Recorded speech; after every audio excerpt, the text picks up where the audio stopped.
Hello everyone, welcome to online spoken FDP on Advanced Communication Laboratory. Today's session is experiment number 10, session 3, characteristics of circulator. Before going into the experimental setup, let us see what is a circulator, how many ports it is having. So this is a circulator. Here you can see the ports written, number written on it. Port number 1, 2 and 3. Now here in the experimental setup, you are having the klystron power supply. In the klystron power supply, here you are having the modulation selector is present. So in the modulation selector, you are having the options AM, FM, etc. So you have to select the AM modulation because you are going to work the klystron in the AM modulation. So here in the AM modulation, here you can see the frequency and amplitude. Keep the frequency amplitude in the middle position. Then FM, these two knobs has to be kept in the middle position. Then this is the display selector. So here you are having the options like beam voltage, beam current and the repeller voltage. So here the repeller voltage and the beam voltage adjustment is there. So by using these two knobs, you can adjust the repeller voltage and also the beam voltage. Now the next one comes your klystron oscillator. And this is a frequency meter to measure the frequency of the microwave wave, which will be in the range of gigahertz. So this is a variable attenuator.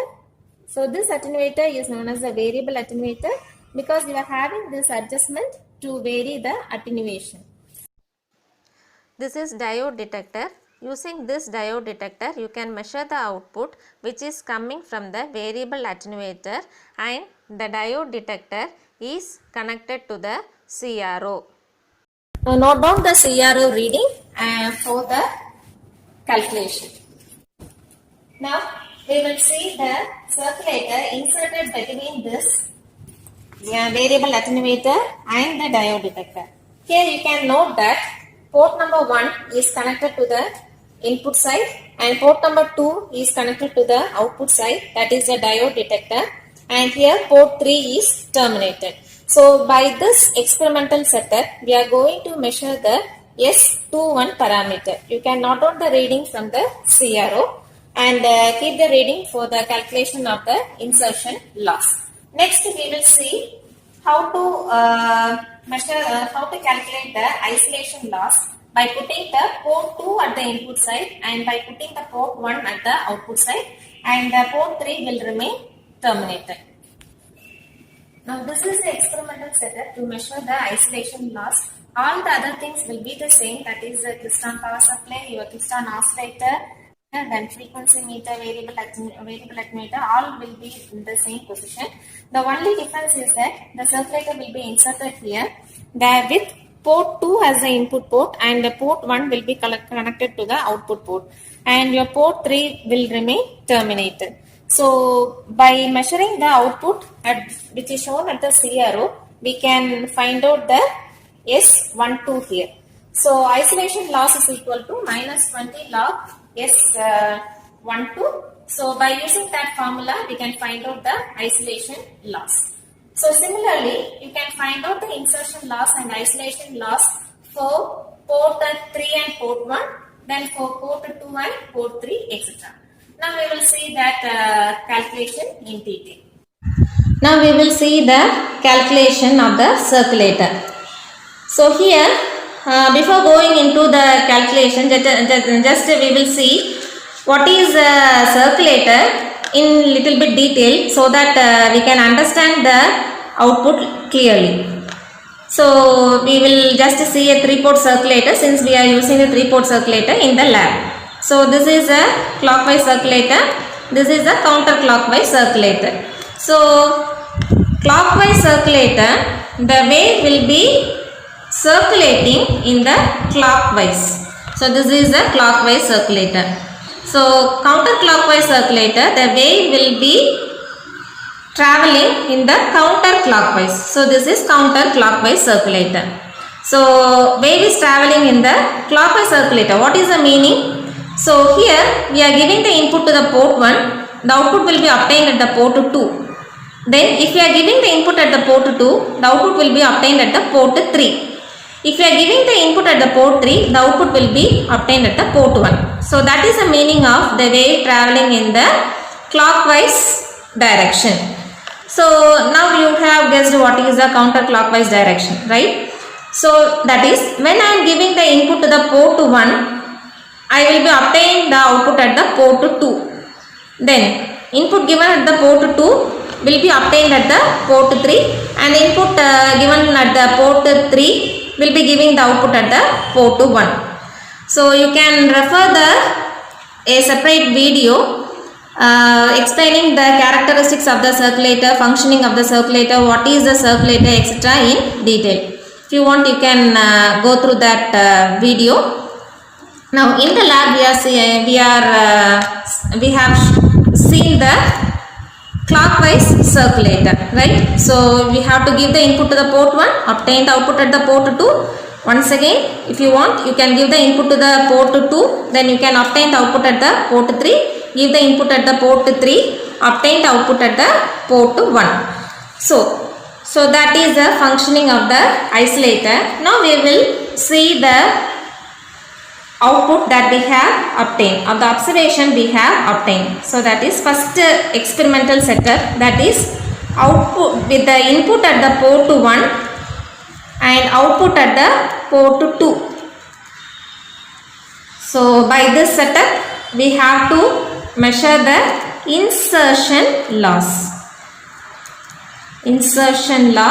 between port 1 and 2. So that is equal to minus 20 log S21. So that is equal to minus 20 log output divided by input. So that is equal to minus 20 log. We obtained the output as 0.16 at the port 2, and for the input 16 at the port 1. So that is equal to minus 20 log 1. So that is equal to 0 dB. So what is the inference of this particular calculation or the result that we have obtained? That is, by inserting the circulator in the microwave workbench, there is no loss. So that is the meaning. So if you are calculating, sometimes it will not be giving the 0 dB, it may be giving a smaller value, 1 dB or 0.5 dB, etc. Now this is the insertion loss. Now we will see what is the isolation loss that we have obtained for the port 1 given as the input and port 2 set as the output.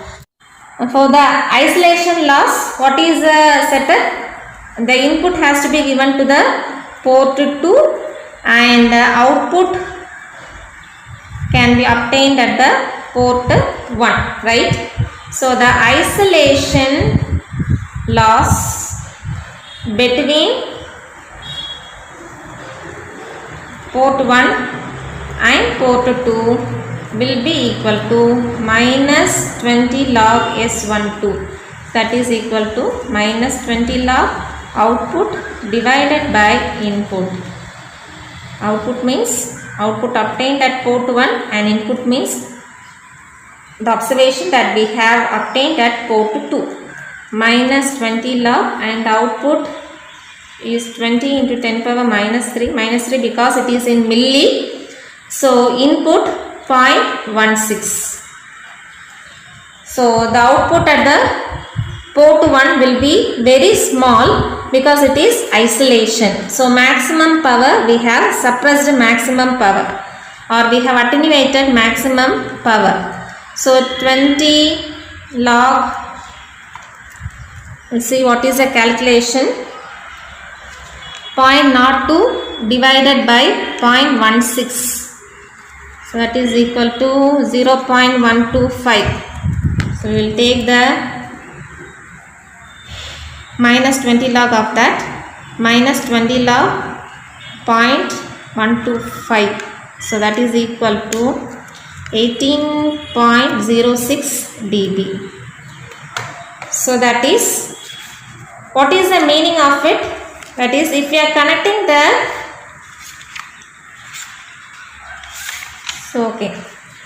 So if you are connecting the input to the port 1 and if you are connecting the that is you are taking the output at the port 2, then the circuit is providing minimum attenuation. In this case there is no attenuation, but at sometimes you will get the answer, a very small answer as already stated.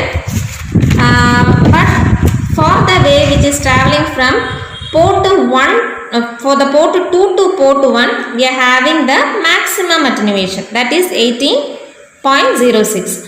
So this is for the reflected wave. Okay. Now this is a case for the insertion loss and the isolation loss for the port 1 and port 2. Similarly, you can find out the isolation loss and the insertion loss for the port 2, port 3 and for port 1 and port 3. Just we will see what is the setup. So input at port 2 and output at port 3. What is the insertion loss? Insertion loss between port 1 and port 2 is the, insertion loss between port 2 and port 3, right? That is equal to minus 20 log S32, right? Now, so that is equal to minus 20 log output obtained at the port 3 divided by input given at the port 2, right? Now, isolation loss between port 3 and port 2. So that is equal to minus 20 log S23, right? So this is the isolation loss and insertion loss between port 2 and port 3. Now we will see what is the insertion loss between port 3 and port 1. So here for measuring the insertion loss,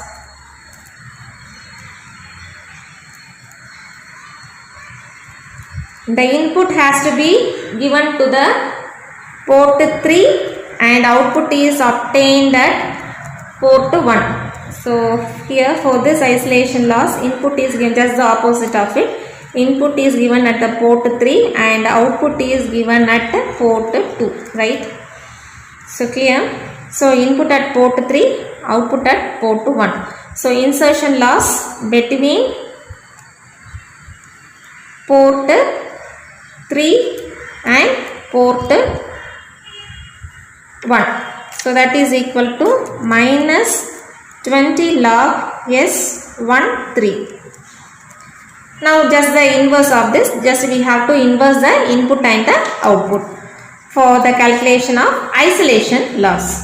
So port 1, output at port 3. So isolation loss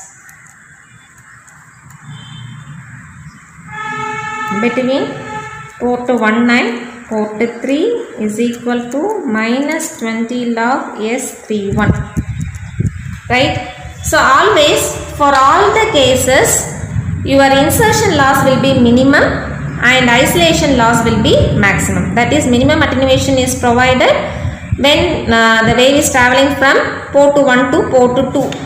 That is, we are considering the case of clockwise circulator.